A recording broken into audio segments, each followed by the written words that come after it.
की राहुल तिथे जाऊन काय करणार आहे आता.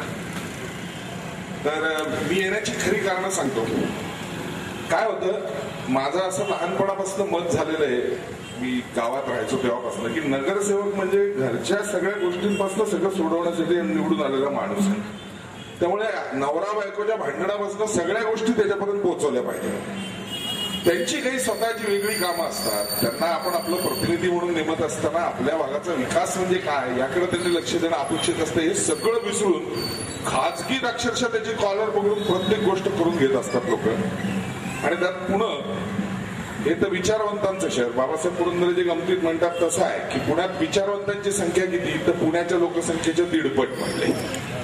त्यामुळे मग प्रत्येक गोष्टीत सल्ले देत जायचं, पण प्रत्यक्ष मदत कधी करायची नाही अशी अवस्था असते. अशा परिस्थितीमध्ये जी माणसं मनापासून काम करत असतात त्यांच्या पाठीशी आपण उभं राहिलं पाहिजे. आपण नागरिक आहोत, आपण या गोष्टीची जाणीव ठेवली पाहिजे. मला फक्त 2-3 गोष्टी सांगायच्या होत्या म्हणून मी हा कार्यक्रम स्वीकारला.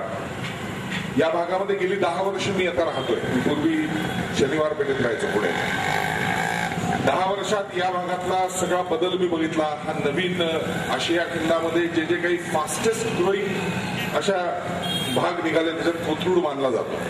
नसतात, आपण शिस्त पाळत नाही. आता साधी गोष्ट आहे की कॉन्क्रीटचे रस्ते होणार म्हणल्यानंतर अर्धा भाग दरवेळेला त्या सोसायट्यांना फक्त बाहेर पडण्याची जागा सोडून त्यांना ते खणून करावंच लागणार. आपल्या सोयीसाठी ते होत असेल तर तेवढ्या वेळात त्याच्या बाजूला जिथे जागा मिळेल तिथे 2 मिनिटात या दुकानात जायचंय म्हणून, अरे पण मागे 10 गाड्या थांबल्या तुझ्यासाठी, कारण अर्धा रस्ता आधीच सिमेंट कॉन्क्रीटच्या कामात आहे. हे अनेक गोष्टी मी पुण्यात बघतो आणि पुण्यात सगळेच इतके शहाणे आहेत की काय बोलता येत नाही.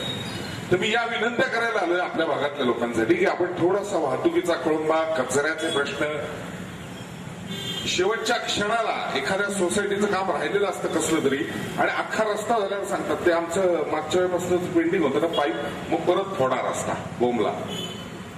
पण बाबूराव चंद्रांना सांगितलं 15 नाही 30 कोटी बजेट केलं असतं तरी उपयोग नाही.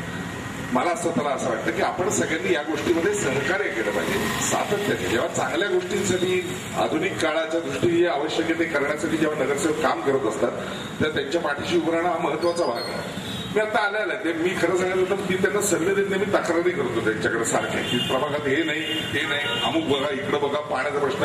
आता आलेला मी मराठ्यांना म्हणलं आमच्या शेजारच्या सोसायटीत वर्ष झालं म्हटलं मी शूटिंग करून ठेवलंय, किती पाणी वाया घालवतात. एकीकडे पाणी म्हणजे जीवन म्हणतो, पाण्याचा खूप मोठा प्रश्न वर्णात झाला तेव्हा तो सगळा सोडवला चंद्रशेट्टी आपल्याला माहिती आहे. अशा परिस्थितीत एवढं पाणी वाया जाणं बरोबर आहे का? त्याच्यावर आपणच विचार केला पाहिजे. आपण सगळे सुशिक्षित माणसं आहोत पण आपण हे करत नाही आणि आपण फक्त आपले प्रश्न सोडवण्यासाठी सावरकरांनी शोधलेला शब्द आहे नगरसेवक. तो आपला सेवक आहे, हो मान्य आहे.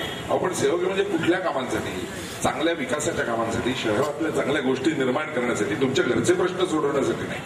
आणि मग त्याला तुम्ही मदत करताय का समाजातले आपण सेवक म्हणून? त्यांच्या बरोबरीने मला असं वाटतं नागरिक म्हणून आपली ही जबाबदारी असते.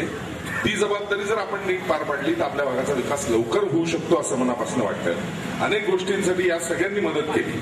इथला कचरा डेपो आणून इथे शिवसृष्टी होण्यासाठी खूप मोठा लढा मानकरांनी दिला, आपल्याला सगळ्यांना माहिती आहे. नाहीतर केवढा मोठा प्रश्न निर्माण झाला असता. आज कचऱ्याचं विघटन आणि त्याच्या नवीन प्रक्रिया हा विषय सुरू आहे. अन्यथा प्रत्येक जिथे पुढे जाणार तिथले नागरिक म्हणणारच की आमच्यासाठी रोगराई येणार म्हणून. पण मुळातच म्हणून ज्या ज्या काही मी रोज बघतो आता महानगरपालिकेने चांगल्या गोष्टी केल्यात. सकाळी घंटा गाडी येते, कधी रामदासांच्या श्लोकाचा विषय येतो, कधी अजून काही नवीन नवीन पद्धतीने. पण तुमचा ओला आणि सुका कचरा वेगळा करून नीट द्या हा सुद्धा द्यायला लोक कचकच करतात. काय कळत नाही मला की काय फरक पडतो असा घरातल्या घरात 2 मिनिटासाठी. आपल्या सगळ्या गोष्टी आपण ज्या भागाचे नागरिक आहोत त्या जर नीट हव्या असतील तर त्याला आपलंही जगणं चांगलं असलं पाहिजे असं मनापासून मला वाटतं. आणि ते करण्यासाठी म्हणून आपण सगळ्यांनी यांना मदत केली पाहिजे. सुदैव यांनी अतिशय चांगलं बजेट घेऊन पुढच्या 5 वर्षात या भागातले सगळे रस्ते कॉन्क्रिटीकरण होतील असा विषय त्यांनी मांडलेला आहे. मी फक्त चंद्रशेट्टींना विनंती करेन की परत एकदा सोसायट्यांचा सर्व्हे एवढ्याचसाठी करा की ज्यांच्या खालची पाईपलाईन, नळ कोंडाळी आणि या गोष्टी यांचं सुविहित असं नियोजन झालं नसेल, तिथले कॉन्क्रीट करण्याच्या आधी ते करून घेण्याची जबाबदारी आपण करूया. नाही तर पुन्हा रस्ते फोडाफोडी, पुन्हा ते सगळं करून घेणं. आणि माहिती आहे तुम्हाला की बरेचसे बिल्डर आणि सोसायट्या या विषयांमध्ये अजूनही या भागामध्ये माझ्या माहितीनुसार 35 ते 40 सोसायट्या अशा आहेत की ज्या अपूर्ण आहेत. बिल्डरने नीट त्यांना सगळं कम्प्लिशन दिलेलं नाही, बाकीच्या गोष्टी नाहीत. त्यामुळे ते प्रश्नही असतात. या सगळ्यासाठी आपणही जे जे कोणी त्या त्या सोसायटीतले पदाधिकारी असतील त्यांनी आपापल्या सोसायटीचा हा प्लॅन चार्ट हे सगळं घेऊन एकदा